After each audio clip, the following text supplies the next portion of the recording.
বিধানসভা জোটে নওদা ও রেজিনগর দুটি আসনে তিনি জয়ী হবেন বলেই দাবি আমজনতা উন্নয়ন পার্টির চেয়ারম্যান হুমায়ুন কবিরের। বৃহস্পতিবার তিনি বলেন, নওদা ও রেজিনগর আসন দুটিতেই আমি জিতব, তবে বিধায়ক হিসেবে শপথ গ্রহণের আগে একটি আসন ছেড়ে দিতে হবে।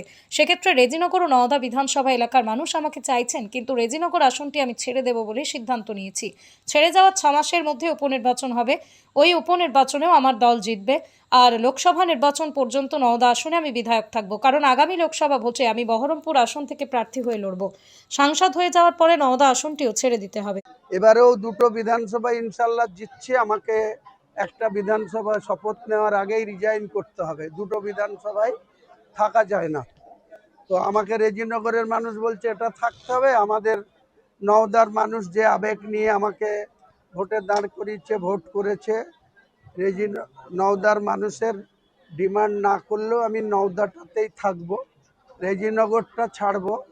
রেজিনগরটা রিজাইন দেওয়ার পর 6 মাসের মধ্যে বাই ইলেকশন হবে ইনশাল্লাহ। আবার রেজিনগর বিপুল ভোটে আমাদের প্রতি আস্থা রেখে রেজিনগরের মানুষকেও যাতে আমাদের দোয়া করে, আমাদের সাপোর্ট করে, সেটা নিশ্চয়ই হবে।